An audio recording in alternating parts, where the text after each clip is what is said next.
Judiciary को आज़ाद किया जाए, उनको इंडिपेंडेंट किया जाए और जो तरामीम जिस तरह की भी तरामीम होती हैं उनको स्ट्राइक डाउन किया जाए जो जुडिशल इंडिपेंडेंस को जो है ख़त्म करे या ख़राब करे। फेडरल कॉन्स्टिट्यूशनल कोर्ट हमारे 1956 के कॉन्स्टिट्यूशन से supreme court of Pakistan establish हुई थी। 70 साल होने को आए, 70 साल में उन्होंने कॉन्स्टिट्यूशनल इंटरप्रिटेशंस की हैं। अब फेडरल कॉन्स्टिट्यूशन कोर्ट में सुप्रीम कोर्ट की कोई जजमेंट बाइंडिंग नहीं है, तो क्या फिर से नए सिरे से तमाम कॉन्स्टिट्यूशन की जो है इंटरप्रिटेशन की जाएगी? तो फिर लीगल सर्टेनिटी कहाँ गई? आपका जो फॉरेन इन्वेस्टर होगा वो कहाँ से इन्वेस्ट करेगा पैसा? वहां पर आप लेकर आ रहे हैं अपने पसंद के प्रेसिडेंट और प्राइम मिनिस्टर, अपने पसंद के चुनाए हुए जजेस को लेकर आएंगे। कौन एतमाद करेगा? बाहर के फॉरेन इन्वेस्टर्स कैसे एतमाद करेंगे? आपने सदर को लाइफ टाइम जो है इम्यूनिटी दे दी है, ये कौन से मुल्क में कहाँ पे होता है? हमारा आइन कहता है कि तमाम अमेंडमेंट, तमाम कॉन्स्टिट्यूशन, तमाम कवानीन ये हमेशा इंजंक्शंस ऑफ इस्लाम के ही मुवाफिक होंगी। जब खुलफा खुद आंसरेबल होते थे, वो जवाब देते थे जब उनसे सवाल किया जाता था। तो फिर ये कॉन्सेप्ट कहाँ से आया? ये कौन से इस्लाम से ये कॉन्सेप्ट लाइफ टाइम इम्यूनिटी का है? मुआवनत तो उनकी साफ जाहिर हो गई जब जस्टिस मंसूर अली शाह साहब ने उनको लेटर चाहिए, एक लेटर नहीं, उन्होंने तो पता नहीं कितने लेटर्स लिख चुके हैं। सुप्रीम कोर्ट लॉ क्लर्क्स थे, उन्होंने लेटर्स लिखे हैं, जब वकला ने लेटर लिखे हैं, अभी अतर मिनल्ला साहब का लेटर भी गया है, और जब आगे से खामोशी है तो मुआवनत तो साफ जाहिर है कि किस तरह से उन्होंने मुआवनत की है। हमारे जो दरखास्त गुजार पेटिशनर जो है वो आसिफ वहीद कुरैशी साहब हैं, और इन्होंने जो है क्या कहते हैं चैलेंज किया 27th अमेंडमेंट को। अब प्रेशर जो है आएगा, वो कितना उसको बर्दाश्त कर सकेंगे, कितना जो है वो उसको हैंडल कर सकेंगे, वो शायद ये बेहतर उस पर बात कर सकें। जजेस को आजाद करो, जजेस को आजाद करो, जजेस को आजाद करो। अस्सलाम वालेकुम, मैं शाहिद हुसैन हूँ और मेरे साथ इब्राहिम सैफुद्दीन एडवोकेट साहब और उनकी टीम मौजूद है। आज सिंध हाई कोर्ट में 27वीं आईनी तरमीम के खिलाफ पहली दरखास्त दायर हुई है और अदालत ने फौरी समाअत की जो इस्तदा थी वो मंजूर कर ली है। दरखास्त दायर करने का मकसद क्या है और इस सारे झमेले में क्या इनको इंसाफ मिलेगा या नहीं मिलेगा, इस हवाले से बात करते हैं। सर, आपका बेहद शुक्रिया। सूरत हाल ये है कि पूरे पाकिस्तान की अदालतों में भूचाल सा है, जजेस भी परेशान हैं, कई तो ऐसे हैं जो बोल भी नहीं पा रहे, इजहार भी नहीं कर पा रहे। इसी बीचों बीच आपने दरखास्त दायर की है कि जो 27वीं आईनी तरमीम है उसको कलअदम करार दिया जाए और वो लगेगी सिंध हाई कोर्ट के आईनी बेंच के सामने। तो आपको पहले तो बताइएगा कि दरखास्त क्या है और फिर दूसरा बताएं कि इंसाफ की तवक्को है आपको। देखें, दरख्वास्त तो हमारी बड़ी सिंपल सी वो उसी है कि जुडिशल इंडिपेंडेंस होनी चाहिए, अदालती खुद मुख्तारी होनी चाहिए। और जिस तरह जजेस के साथ इन्होंने कहा है कि अगर आप ट्रांसफ़र एक्सेप्ट नहीं करेंगे तो आप रिटायर समझे जाएंगे, और एग्जीक्यूटिव के हाथ में दे दिया है, जेसीपी जो कि है ही एग्जीक्यूटिव कंट्रोल बॉडी, उसके हाथ में दे दिया है जजेस के ट्रांसफर और सारी चीज़ें। तो इससे जजेस किस तरह ऑपरेट करेंगे? ठीक है, तो हमारा बेसिक मकसद यही है कि जुडिशल इंडिपेंडेंस जो सेलिएंट फीचर है पाकिस्तान के कॉन्स्टिट्यूशन का, आइन का, और पाकिस्तान में कॉन्स्टिट्यूशनल सुप्रेमेसी है, पार्लियामेंट्री सुप्रेमेसी नहीं है, तो जुडिशरी को आज़ाद किया जाए, उनको इंडिपेंडेंट किया जाए और जो तरामीम जिस तरह की भी तरामीम होती हैं उनको स्ट्राइक डाउन किया जाए जो जुडिशल इंडिपेंडेंस को जो है ख़त्म करे या ख़राब करे। दूसरी बात यह है कि फेडरल कॉन्स्टिट्यूशनल कोर्ट बनाने की बात। फेडरल कॉन्स्टिट्यूशनल कोर्ट हमारे 1956 के कॉन्स्टिट्यूशन से supreme court of Pakistan establish हुई थी। 70 साल होने को आए, 70 साल में उन्होंने कॉन्स्टिट्यूशनल इंटरप्रिटेशंस की हैं। अब फेडरल कॉन्स्टिट्यूशन कोर्ट में सुप्रीम कोर्ट की कोई जजमेंट बाइंडिंग नहीं है, तो क्या फिर से नए सिरे से तमाम कॉन्स्टिट्यूशन की जो है इंटरप्रिटेशन की जाएगी? तो फिर लीगल सर्टेनिटी कहाँ गई? आपका जो फॉरेन इन्वेस्टर होगा वो कहाँ से इन्वेस्ट करेगा पैसा? वो आएगा ही नहीं यहाँ पे, क्योंकि लीगल सर्टेनिटी कोई नहीं है। अब फेडरल कॉन्स्टिट्यूशनल कोर्ट नए सिरे से सारी चीजें करना शुरू की। 70 साल की हमारी जूरिस्प्रूडेंस को आपने एक झटके में खिड़की से अगर आप बाहर फेंक रहे हैं तो क्या वो इंसाफ की बात है? दूसरी बात, वहां पर आप लेकर आ रहे हैं अपने पसंद के प्रेसिडेंट और प्राइम मिनिस्टर, अपने पसंद के चुनाए हुए जजेस को लेकर आएंगे।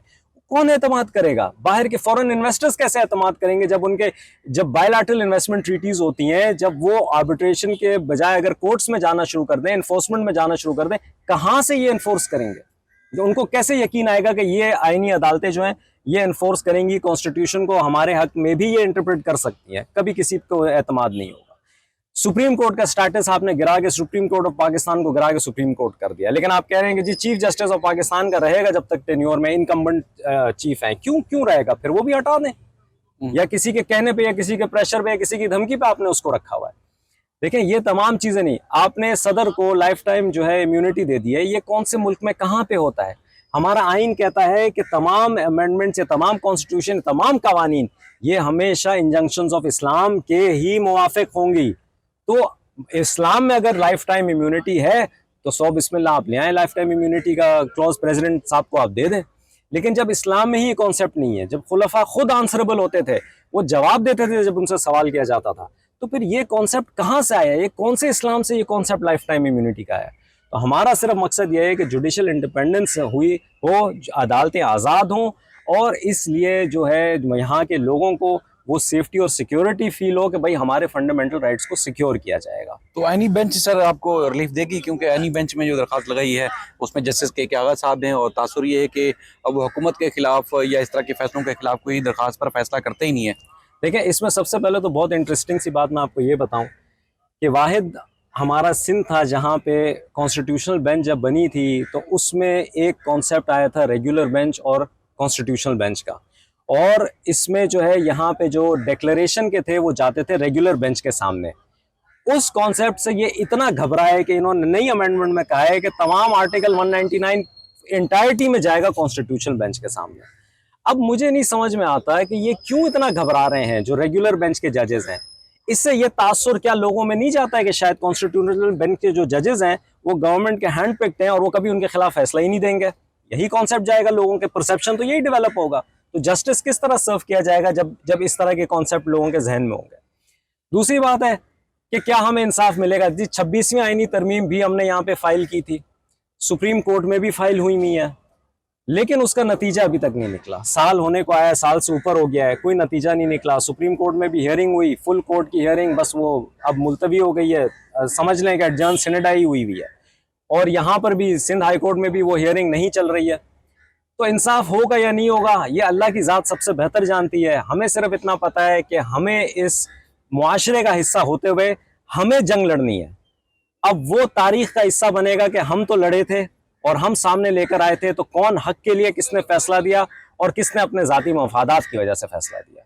सर आप अदलिया की आज़ादी की बात करें, जैसे अतर मिन्नल्लाह साहब ने चीफ जस्टिस पाकिस्तान को खत लिखा था, जिसमें जो साबिक वज़ीर आज़म की जो जुडिशल किलिंग हो उसके वाले से उन्होंने खुद तस्लीम किया कि उसमें भी अदलिया जिम्मेदार थी। उसके बाद वज़ीर आज़म को घर भेजना हो या मौजूदा सदर पाकिस्तान से लेके वज़ीर आला पंजाब तक जिन जिन के खिलाफ कार्रवाइयाँ हुई उसमें कहीं ना कहीं अदलिया इस्तेमाल हुई। तो फिर कौन सी आप आज़ाद अदलिया की बात करें जिसको आप मज़ीद आज़ाद करवाना चाहते हैं? देखें, अदलिया जहाँ पे इस्तेमाल होती है या अगर हुई है इस्तेमाल, जैसे अतर मिन्नल्लाह साहब ने भी कहा है, जजमेंट भी आया है, देखिए वहाँ वो इंसान का इनफरादी ज़मीर होता है, ठीक है, वो ज़मीर उसका अगर नहीं जागा और वो कोई गलत काम कर रहा है वो एक अलग मामला है, लेकिन अगर उससे ज़बरदस्ती गलत कराया जा रहा है तो ये बिल्कुल ही दूसरा मामला है। जहाँ आप फोर्स्ड रिटायरमेंट का कॉन्सेप्ट लेकर आओगे कि अगर मेरी बात नहीं मानी तुम रिटायर हो जाओगे, तो अब ज़बरदस्ती उनसे करवाया जा रहा है। तो ये दोनों अलग कॉन्सेप्ट्स हैं। वहाँ उनका ज़मीर ख़राब था, यहाँ पे उनसे ज़बरदस्ती करवाया जा रहा है।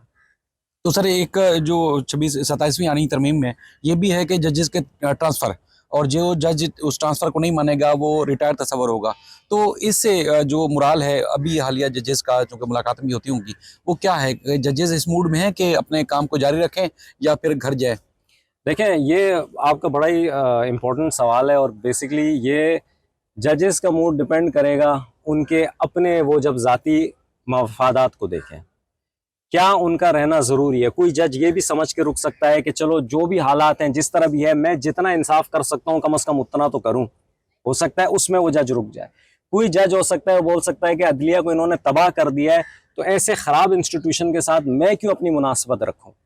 तो ये भी हो सकता है। कोई ये भी शायद हो सकता है कि उसकी बात ना मानी हो, इस वजह से वो इस्तीफ़ा दे रहा है।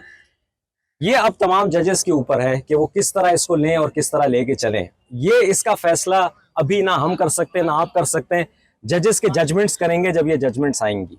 जब आईनी अदालतें, आईनी बेंचेस जब ये जजमेंट्स देंगे तो वो साफ जाहिर हो जाएगा कि उनके रुकने का क्या मकसद था या उनके इस्तीफे देने का क्या मकसद था। सर एक और चीज़, जैसे आप फरमा रहे हैं कि जी सुप्रीम कोर्ट के होते हुए आईनी अदालत का क्या आता है, तो फिर जो इससे पहले जो 56 से अदालतें तशरीह कर चुकी हैं आइन की, तो सुप्रीम कोर्ट के खात्मे के बाद, जो सुप्रीम कोर्ट की पुरानी वाली हैसियत है उसके खात्मे के बाद, तो कौन कौन से फैसले मुतासर होंगे, कौन कौन सी चीज़ें सूबाई और फेडरल की मुतासर होंगी, या जो इंटरनेशनल रिलेशन है पाकिस्तान के वो मुतासर होंगे? कोई ख़ास जो पॉइंट आउट कर सकें हम?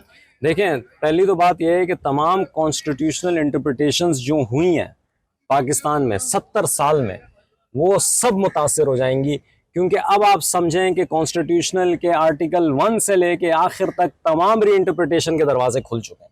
कोई बाइंडिंग नहीं है, चाहे वो full court supreme court of Pakistan का फैसला था या जो भी था, वो बाइंडिंग ही नहीं है। तो ये तो दरवाजे इतने वसी खुल चुके हैं कि इससे हर तरह से लोगों का इफेक्ट होंगे। मैंने जैसे पहले बयान किया, आपकी फॉरेन इन्वेस्टमेंट भी इफेक्ट होगी।